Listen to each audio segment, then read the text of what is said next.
Bugün daha 25 ailə Xocalı şəhərinə, 47 ailə isə Cəbrayılın Horovlu kəndinə qayıtdı. Ailələr 30 ildən sonra doğma torpaqda, yeni evlərində olmağın sevincini bölüşdülər.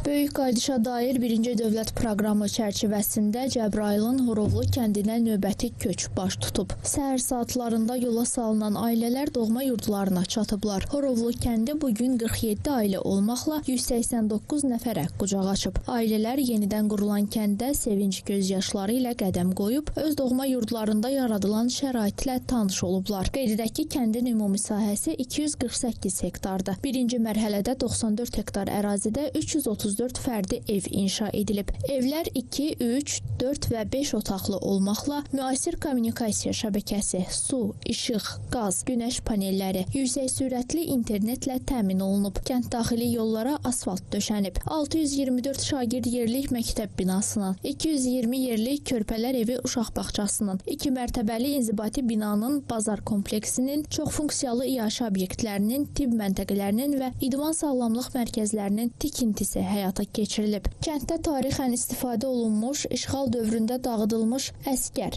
şığı, orta, Gülqasım və xəlifə kəhrizləri bərpa edilib. Horovlu kəndində 4,4 hektar ərazidə park kompleksi də inşa olunub. Eyni zamanda Bayraq meydanından bazar kompleksinə qədər gəzinti yolları salınıb. 3,1 hektar yaşıllıq ərazidə zeytun, çınar və eldaşam ağacları əkilib. Doğma yurduna qayıdan sakinlər hər tərəfli dövlət qayğısı ilə əhatə olunduqlarına görə məmnun olduqlarını bildiriblər. Anam əməkdaşları tərəfindən mina və partlamamış hərbi sursatların yaratdığı təhlükələr barədə ətraflı məlumat verilib. Ailələrə tanımadıqları naməlum əşya və cisimlərdən uzaq durmaları, belə hallarla qarşılaşdıqları təqdirdə aidiyyatı qurumlara məlumat vermələri tövsiyə olunub. Açarların təqdim olunması mərasimində Cəbrayıl, Qubadlı və Zəngilan rayonlarında Prezidentin xüsusi nümayəndəliyinin, qaçqın və məcburi köçkünlərin işləri üzrə Dövlət Komitəsinin əməkdaşları və digər rəsmi şəxslər iştirak ediblər. Ailələr sevinclə açarları qəbul edərək öz evlərində məskunlaşıblar.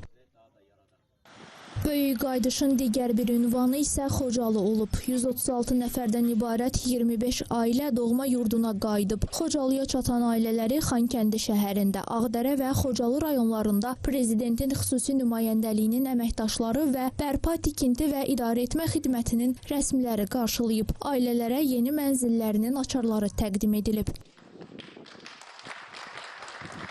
Qürur hissi keçiririk, şəhidlərimizə Allahdan rəhmət diləyirik. Bu əziyyəti olan bütün əsgərlərimizə, hansı kimi əziyyəti olub burada, hamısına can sağlığı arz edirik. Vallahi qürur duyuruq, bugün öz torpaqlarımızdayıq. Burada yenidən ali məktəbə hazırlaşacağam və öz vətənimdə ali məktəbimi oxuyacağam.